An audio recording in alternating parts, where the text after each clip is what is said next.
Yeah, we can go right to questions if that's okay, Chris. Sure thing. Mark Brennan, fight on state. Hi, James. How are you today? Hey, Mark, how are you? Good. I'm doing well. Is there anything you could share with us about Cam Sullivan-Brown and why he didn't play and if he'll play this week? And what could you tell us about him as a receiver? We haven't seen an awful lot of him.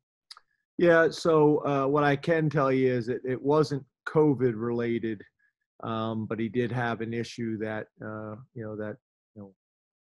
put him in a situation where he wasn't able to obviously not only start but not play last week. So we'll see where he's at this week. But he's a guy who's worked really hard. Obviously, he's put his time in.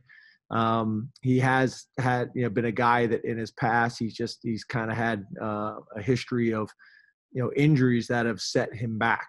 And as you know, we don't talk about those a whole lot. But he really has had a great off season. There was kind of a buzz going on about him.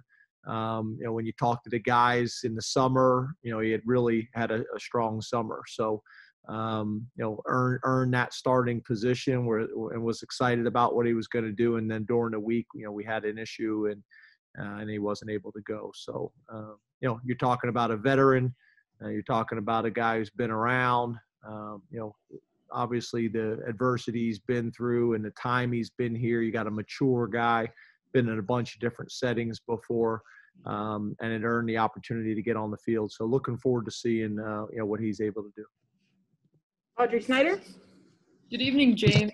Wanted to ask you about Keaton Ellis. Where is he at with his development? I mean, we've asked you so much about Joey Porter, but how does Keaton still kind of factor in back there?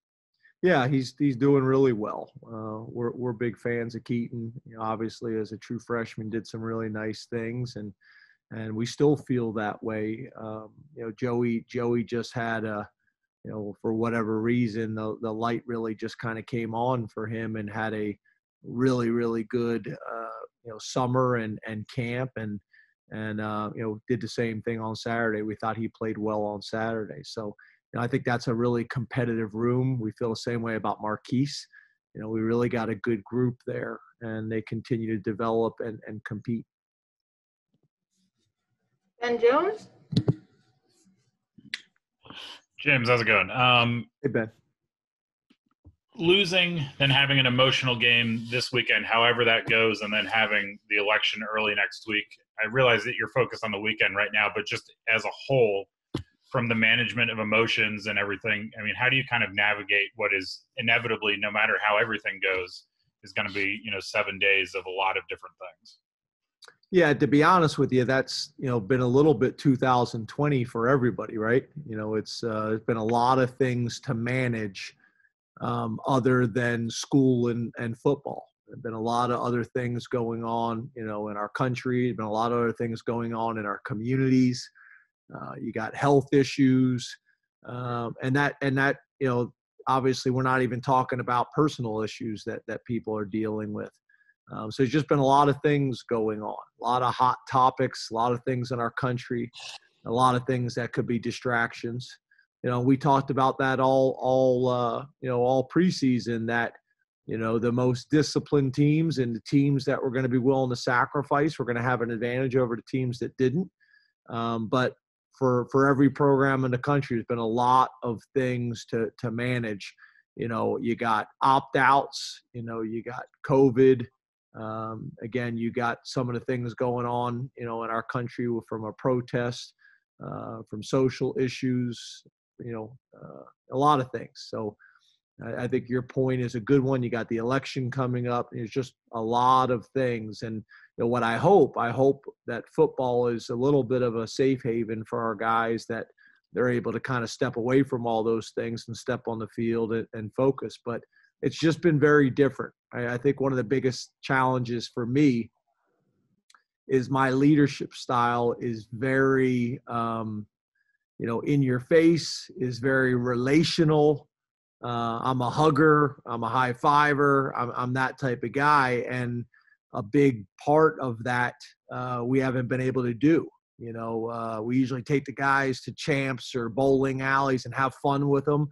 It's very different. It's been a very different style and very different approach to how we do things. And And I think the other thing is we're not perfect, but we're taking all these COVID precautions very serious here. And it's just been very different. Rasheed Walker comes up to me every single practice asking to take the mask off because his visor is just fogged up the entire practice. And it drives him crazy. And he has a different reason every day on why we should take him off. So, just as you know, Ben, just a bunch of different things, going on there. Those are a few examples.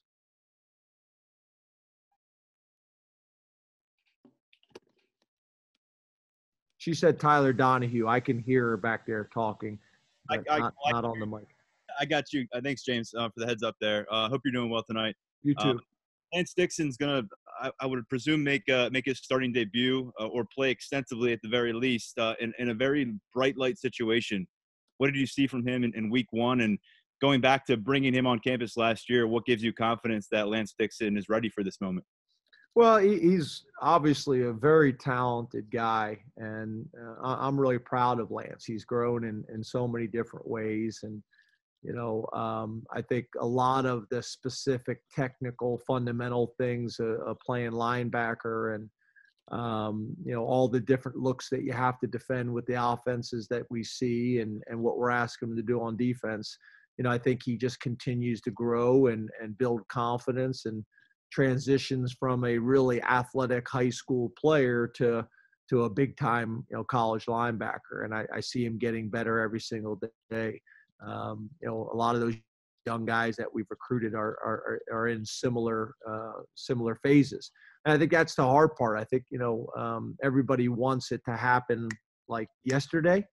And there's an evolution, and there's not a whole lot of patience left, in our society. But I think, these guys, Lance is a really good example of that. These young players that I think are going to be really, really good players. And we need it to happen yesterday. But I'm really pleased with his maturation and how he's evolved. Nick Fiero. Yeah, hi, James. Thank you for doing this. My question is about Jahan Dotson, and I spoke to him earlier today about leadership, and he was saying he's not really the vocal type. But what do you expect from him being with a receiver of his experience, and how can he rub off on the younger guys? And what are your expectations of him just in general this year?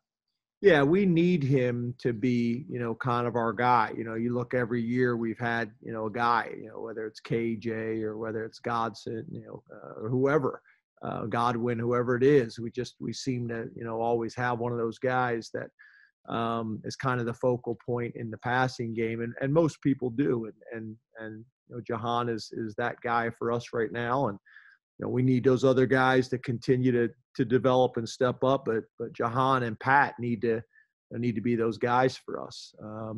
You're right. In terms of being a vocal leader, I think Jahan's said about 23 words since he's been here, but he usually has a smile on his face and just a good way about him. And he's another guy that's grown, in so many ways. Academically. Socially, as a football player in the weight room, I'm really, really proud of him. I got a very close relationship with his family. I know they're super proud of him as well. I think I was giving him a hard time the other day about the recruiting process because he was a challenging recruit. I don't know if you guys remember, he was committed to UCLA. And we talked about that a little bit. I was giving him a hard time at practice about that the other day, but I'm super proud of Jahan. Obviously a local kid who's really come here and just really grown and matured in so many areas. And I think he's got a really, really bright future in the rest of his Penn State career and afterwards as well. Arthur Padre. Hey, Coach. Thanks a lot for the time this evening. Appreciate it. Hey, you too, Par. Jason Oweh is a guy, third year in the program, kind of came in with these sky-high expectations, almost unfair in a way. It seems like he finally has that opportunity to, capture some of those goals this year. How has he kind of handled that roller coaster of, having, such lofty expectations placed on him when he first got to Penn State? Yeah, I guess I kind of look at it different, Parth. I think he's like a lot of the guys that we recruited that are highly recruited guys, and I think that happens in a lot of programs where you come in and you got to learn. He was a great athlete and had only played football for a couple of years, so there's still a lot to learn. And he came in and got better and improved his fundamentals and technique and his football IQ. And last year obviously showed some flashes, and now this year is really starting to put it all together. So I think his process is a lot like a lot of guys. They come in and although they're great athletes, there's still a lot to learn, and especially when you're talking about D linemen and O linemen, where it's such a physical game up front. His high school program did a tremendous job getting him prepared and ready, but obviously there's a big difference, between what he faced in high school and in the Big Ten. But he's done a great job. He's practicing so much different right now this year than at any point before. The battles between our offensive tackles and DNs has been really fun to watch. And I think him and Shaka are feeding really, off of each other. And I also think they're setting a really good example, for the Adisa Isaacs and the Nick Tarburtons and Smith Bilberts of the world. That those next group of guys, and then obviously a guy like Shane Simmons, who we're fortunate to have as a veteran guy in the program as well. So, I'm really happy for him and proud of him. I think he's going to have a big game on Saturday, and we need him to. We have time for a couple more questions. We'll start with Thomas Frank Carr. Hey, James, how you doing tonight? Thomas Frank Carr. Got the full name in there. I love it. Yeah, we're going official tonight. I like that. We've talked a lot about your running backs, obviously, the last couple of days from last weekend. But obviously, everything starts up front. How do you feel that your offensive line did in the first game, and what are some of the challenges facing the Ohio State front coming up on Saturday? Yeah, I thought overall we protected pretty good. I think at times we were good in the run game, but there was times where I thought we could have been a little bit more detailed and got a little bit more push. And obviously we're going to be facing a really talented front on Saturday that we're very familiar with. So I expect us to take the next step. We're going to need to. And I know Coach Troutwine and all those guys are really working hard. And, we need to take advantage of this opportunity. We got a tremendous opportunity on Saturday. And I think to your point, Thomas, it starts up front with our O-line and our D-line. And I think as we know, these games against Ohio State, although there's tremendous skill all over the field, a lot of these games have been dictated by the fronts. We'll now go to Elton Hayes. Good evening, James. Hope you're doing well. You too, Elton. Hey, earlier today, Coach, we had a chance to speak with Chris Stoll. He told us about receiving his scholarship and just his experiences with the program. Wanted to speak with you and just find out what it's been like to coach him, and what does his work ethic and dedication, what example does that set for his teammates? Yeah, he's been a great story here. We've had a bunch of good examples of guys like Chris that have come in and worked really hard and not only earned a role on the team but also earned a scholarship. He's changed his body dramatically. I don't know if he told you how big he was in high school. I think he played offensive line as well in high school. Came to camp, did some good things in our evaluation camps, and then just kind of kept chipping away at it in the weight room. Academically, he's done really well. Socially, and then he was really doing a nice job. But when Coach Lorig got here, I think Coach Lorig kind of set up a very specific plan for him and what we wanted from him, and he really embraced it. I thought last year he did a really nice job, and we were hoping to be able to give him a scholarship if the scholarship became available. And as soon as it did, he earned it. He really did. So I'm proud of him. I think those stories for college football and for individual teams like Penn State, I think it's important. Obviously not every kid that joins the program as a run-on is going to earn a scholarship. But I think it's really healthy for your program when it does happen. And he's earned it. It's not like, sometimes you have scholarships available and you may give one away at the end. But he's earned it. He's a starter. He's a contributor and has done a fantastic job for us. So I'm really proud of him.